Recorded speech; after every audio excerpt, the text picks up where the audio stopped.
الرحیم، اللہ کے نام سے شروع جو بہت مہربان نہایت رحم والا ہے۔ دوستو الحمدللہ سورۃ الفاتحہ کا ترجمہ اور تفسیر مکمل ہوا، اس پر علیحدہ آیت پر تفسیر کا بتایا گیا اور ترجمہ بتایا گیا۔ علیحدہ تفسیر اور ترجمہ کی ویڈیو موجود ہیں، آپ یوٹیوب سے سرچ کر کے حاصل کر سکتے ہیں۔ سورۃ الفاتحہ آیت نمبر 1، سورۃ الفاتحہ آیت نمبر 2، اس طرح کر کے آپ لکھیں گے 7 آیات تک آپ کے پاس ترجمہ مل جائے گا، آپ کو ترجمہ یوٹیوب پر مل جائے گا۔ دوستو آگے سورہ بقرہ سٹارٹ ہوتی ہے۔ سب سے پہلے سورہ بقرہ کا تعارف۔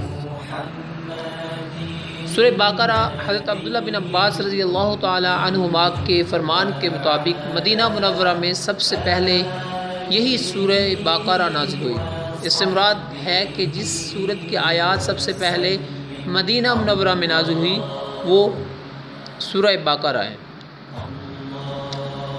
دوستوں اس سورت میں 40 رکوع اور 286 آیتیں ہیں۔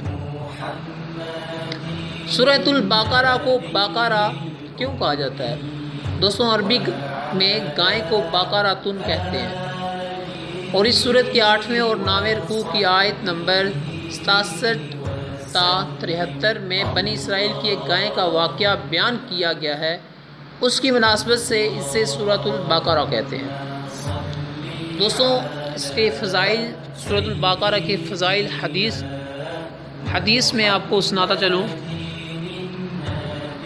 نبی کریم صلی اللہ تعالی علیہ وسلم نے ارشاد فرمایا، قرآن پاک کی تلاوت کیا کرو کیونکہ وہ قیامت کے دن اپنی تلاوت کرنے والوں کی شفاعت کرے گا، اور 2 روشن صورتیں یعنی سورۃ البقرہ اور سورہ آل عمران پڑھا کرو کیونکہ یہ دونوں قیامت کے دن اس طرح آئیں گی جس طرح 2 بادل ہوں یا 2 سائبان ہوں یا 2 اڑتے ہوئے پرندوں کی قطاریں ہوں، اور یہ دونوں صورتیں اپنے پڑھنے والوں کی شفاعت کریں گی۔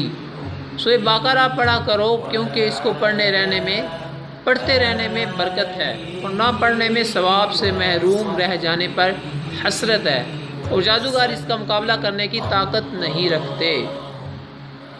حدیث نمبر 2، حضور پر نور صلی اللہ تعالی علیہ وسلم نے ارشاد فرمایا، اپنے گھروں کو قبرستان نہ بناؤ، یعنی اپنے گھروں میں عبادت کیا کرو، اور شیطان اس گھر سے بھاگتا ہے جس میں سورہ بقرہ کی تلاوت کی جاتی ہے۔